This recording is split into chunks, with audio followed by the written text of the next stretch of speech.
Mesdames, Messieurs, peuple congolais, entre le dictateur Denis Sassou Nguesso et le peuple congolais, qui a peur de l'autre et pourquoi? C'est ce que je vais ici vous décrypter, tant au niveau scientifique, puis politique, historique et réel. N'oublions pas les conséquences à venir pendant et après la chute du dictateur Denis Sassou Nguesso. Pour commencer, au niveau scientifique d'abord, vous savez que quand on parle de la peur, on pense tout naturellement à la palette de nos émotions.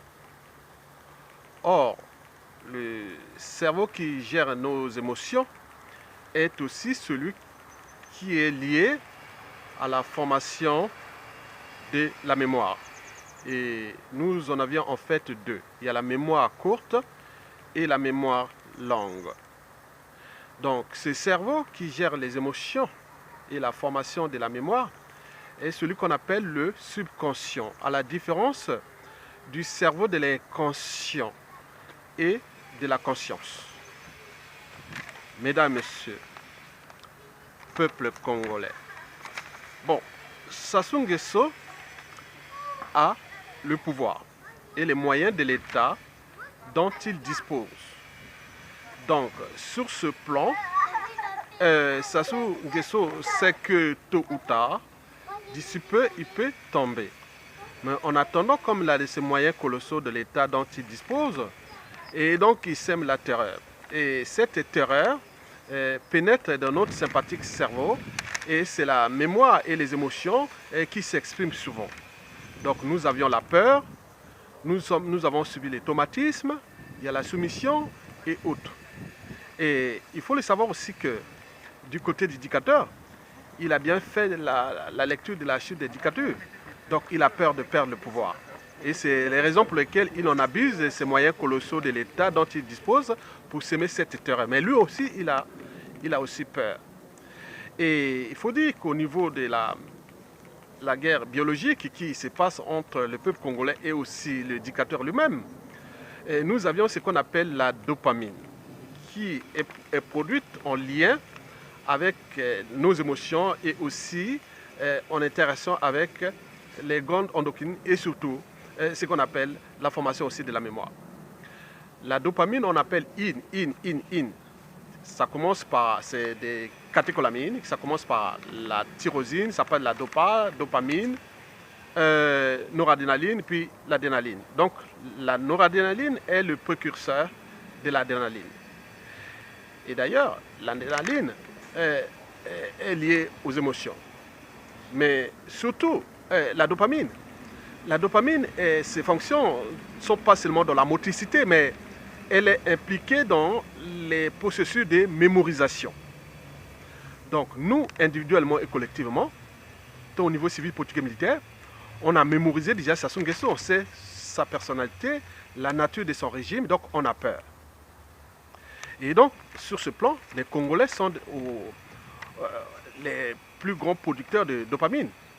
Parce que la dopamine est dans la mémorisation. Donc nous avions cette mémorisation de la personnalité et de la nature du régime. Donc on a peur. Mais lui aussi, il produit aussi cette dopamine. Et ce n'est pas tout. Bon, il faut savoir que la dopamine, pour produire l'adrénaline, passe par la noradrénaline. Or, la noradrénaline agit aussi sur le cœur. Donc, il est lié à la régulation du rythme cardiaque avec les récepteurs. Donc, certains ont des récepteurs qui peuvent bloquer l'assaut de la dopamine, d'autres n'en peuvent pas. Donc, il y a des crises cardiaques et surtout quand le cœur bat très vite, ça peut provoquer des AVC. Et d'où la prolifération des crises cardiaques et des AVC et qui sont au Congo devenus presque la règle. Ce n'est pas lié seulement à l'alimentation, mais également à ce stress, à cette peur qui produit ça. Parce que quand à côté vous avez des gens qui cherchent à vous assassiner et vous empoisonner, et donc on produit cette peur-là qui est liée déjà à la nature du tyran et de son régime. Et ce n'est pas tout. Nous sommes en guerre. Dans une situation de guerre, ça crée des stress émotionnels. Et dans les stress émotionnels, ça crée la libération des glucocorticoïdes et qui sont libérés à partir des glandes surrénales qui sont situées au niveau des reins. Et donc, le cortisol, vous connaissez, est lié au métabolisme énergétique.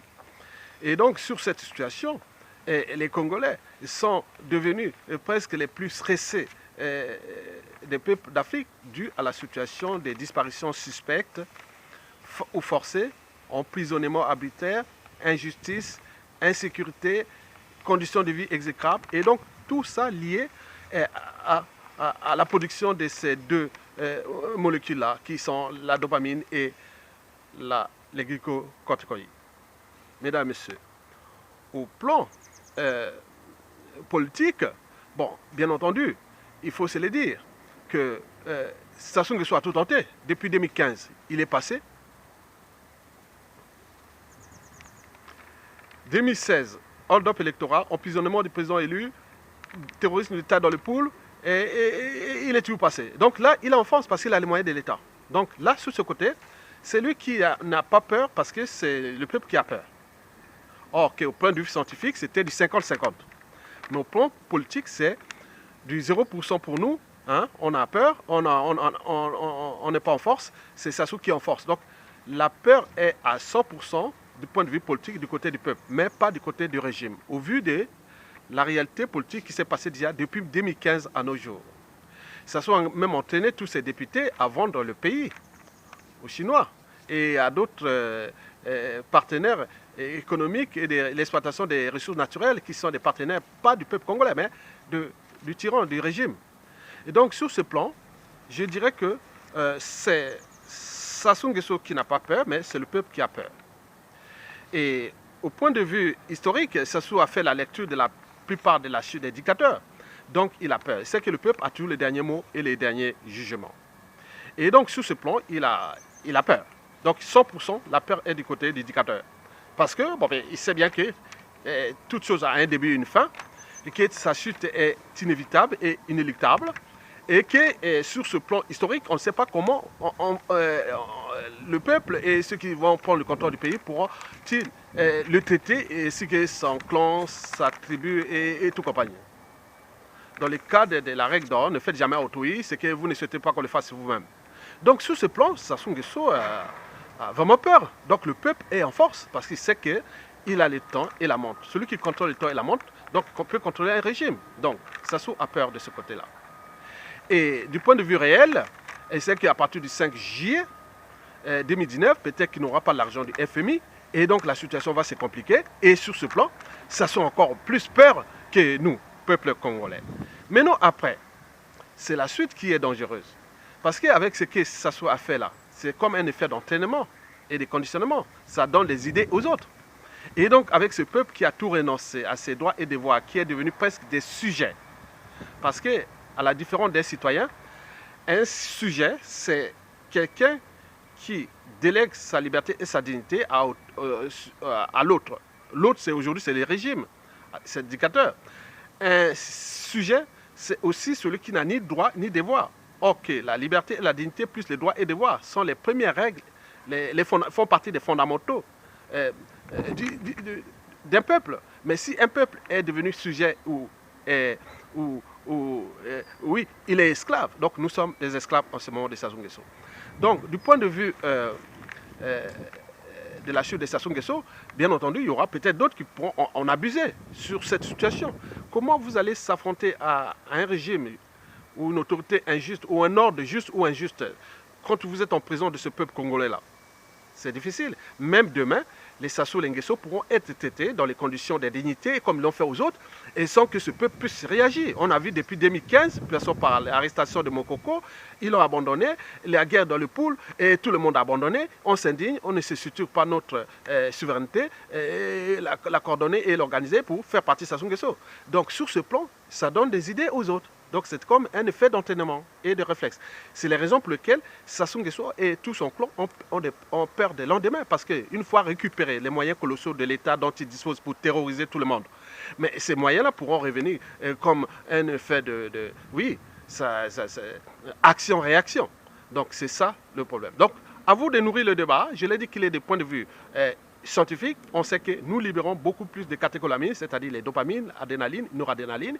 Et puis du point de vue politique, Sassou Nguesso est en force parce qu'il a les moyens de l'État, il a tout tenté, il est passé, donc il devient, ça donne des ailes à lui puisqu'il peut continuer comme ça jusqu'à fracasser ce pays. Mais ce n'est qu'après, du point de vue historique et réel, et qu'on pourra arriver à des situations compliquées et pour ce clan-là et ces gens-là, parce qu'une fois que ces moyens de l'État récupérés par les souverains peuples, oui, donc on pourra arriver dans des situations incontrôlables, des situations difficiles, puisque le peuple là, il disait oui, mais ils ont mérité, hein, ils ont fait ça et autres. Donc ça peut être comme ça, répété comme ça. Donc d'où l'enjeu de comprendre qu'est-ce qu'une citoyenneté. Je vous mettrai 2 vidéos en lien en bas, et une vidéo en bas de du titre que vous pouvez comprendre qu'est-ce que c'est la citoyenneté.